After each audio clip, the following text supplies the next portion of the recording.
है एवरीवन, कैसे हैं आप सभी। आज हम सभी का टॉपिक है वैद्युत बल और गुरुत्वाकर्षण बल में तुलना। तो आइए हम सभी जानते हैं कि वैद्युत बल क्या होता है और गुरुत्वाकर्षण बल क्या होता है, उसके बाद ही हम लोग तुलना निकाल सकते हैं। तो सबसे पहले तो जानना ये ज़रूरी है कि वैद्युत बल क्या होता है। अगर बताएं आपको तो वैद्युत बल जो होता है, वैद्युत बल होता है कि जिसमें आकर्षण और प्रतिकर्षण दोनों बल होते हैं, उन्हें हम वैद्युत बल कहते हैं।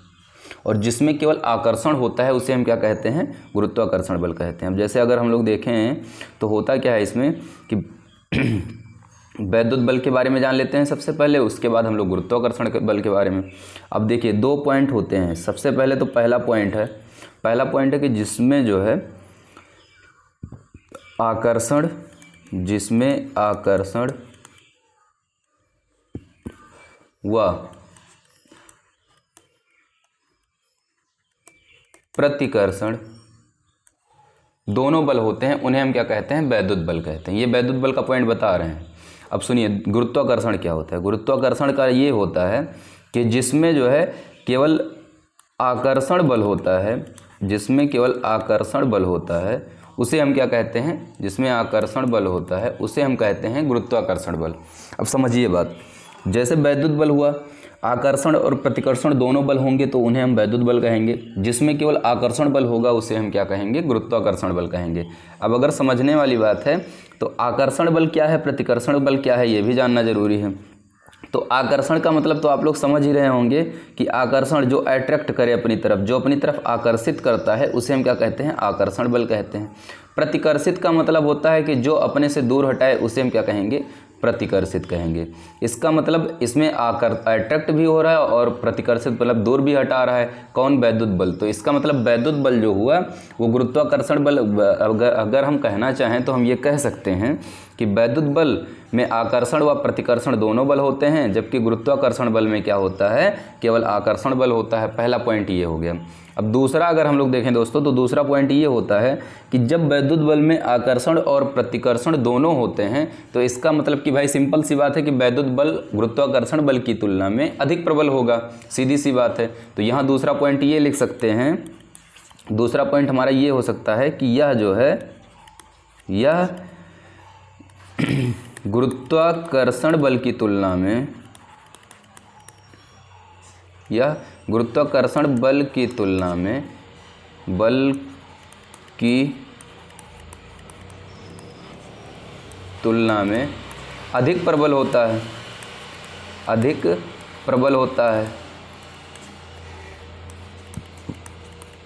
अब आप समझ गए होंगे कि जो वैद्युत बल है वो गुरुत्वाकर्षण बल की तुलना में अधिक प्रबल होता है।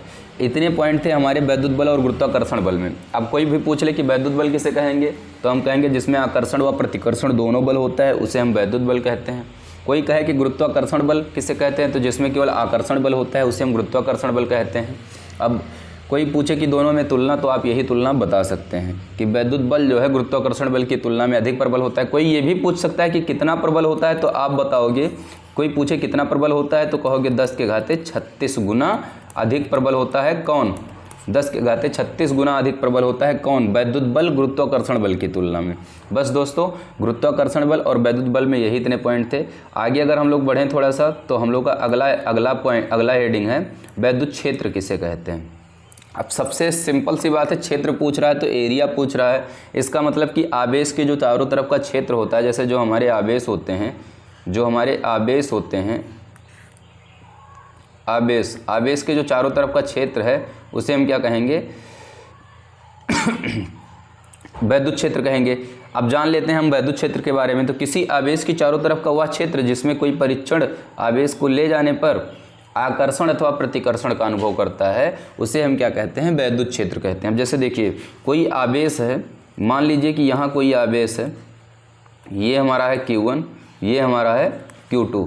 इस आवेश के ये जो एरिया है, ये चारों तरफ का जो एरिया है, चारों तरफ का यह क्षेत्र जो है, अगर इन चारों तरफ के क्षेत्र में कोई भी परीक्षण आवेश हम ले जा रहे हैं तो कुछ आकर्षण अथवा प्रतिकर्षण का अनुभव अगर हो रहा है तो वो हमारा क्या हो जाता है, वैद्युत क्षेत्र हो ये तो वैद्युत क्षेत्र की तीव्रता है।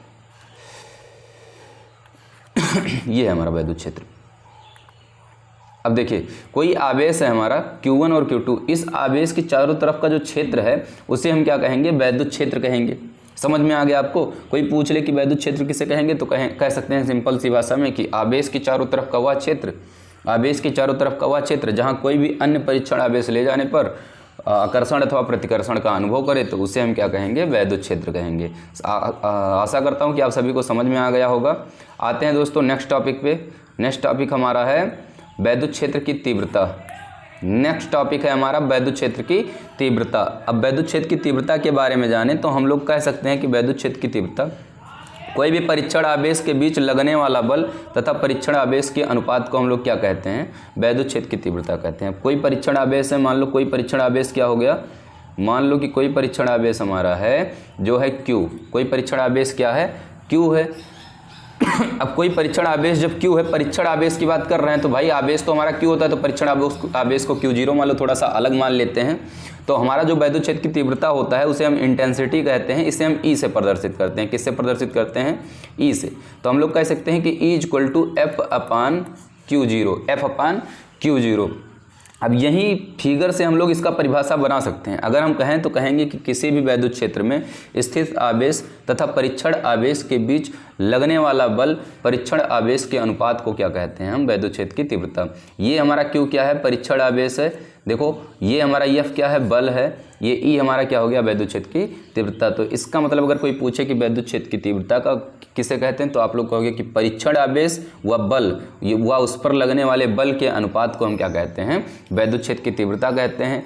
F हमारा क्या होता है? बल होता है। Q0 हमारा क्या होता है? परीक्षण आवेश होता है। कोई पूछ ले कि मात्रक इसका क्या होगा, कोई पूछ ले कि मात्रक क्या होगा तो हम लोग कहेंगे न्यूटन। F का बात कर रहा है तो इसका मतलब क्या हो जाएगा? न्यूटन। और Q की बात कर रहा है, आवेश की बात कर रहा है तो क्या हो जाएगा? कूलाम हो जाएगा। सीधी सी बात है। अगर कोई भी ये भी पूछ सकता है कि इसका बीमा क्या होगा तो हम लोग दोस्तों बीमा भी बता सकते हैं। बीमा यदि पूछ रहा है तो बीमा बताएंगे कि न्यूटन प्रति कूलाम। न्यूटन का बीमा क्या होता है? mLT के पावर -2, mLT के पावर -2 अपन कूलाम का होता है 80। समझ में आ गया होगा आपको? तो अगर हम 80 को ऊपर भेजते हैं दोस्तों तो mLT के पावर -2, mLT के पावर -2। कोई भी चीज़ अगर हर में है और वो ऊपर जाएगा तो उसके ऊपर इनवर्स लगता है। तो यहाँ A इनवर्स हो जाएगा और उसके बाद T इनवर्स हो जाएगा। अब इनवर्स हो गया दोस्तों तो ML अगर आपको दिखाई दे रहा हो तो T के पावर यहाँ -2 है और यहाँ T के पावर -1 है। तो माइनस माइनस क्या हो जाएगा? प्लस हो जाएगा। तो जुड़ जाएंगे दोनों तो T के पावर कितना हो जाएगा? -3 हो जाएगा और A के पावर -1। ये हमारा वैद्युत क्षेत्र की तीव्रता हो जाएगा। आशा करता हूँ आप सभी को बहुत अच्छे से समझ में आया होगा। अगर वीडियो समझ में आ रहा है, डेली ऐसे क्लासें आपको निरंतर हेडिंगें मिलती रहेंगी जो इंपॉर्टेंट हेडिंगें हैं। अगला हम सभी का हेडिंग रहेगा बिंदु आवेश के कारण वैद्युत क्षेत्र की तीव्रता। हम लोग उसको पढ़ेंगे नेक्स्ट क्लास में। बस आज के लिए इतना ही दोस्तों।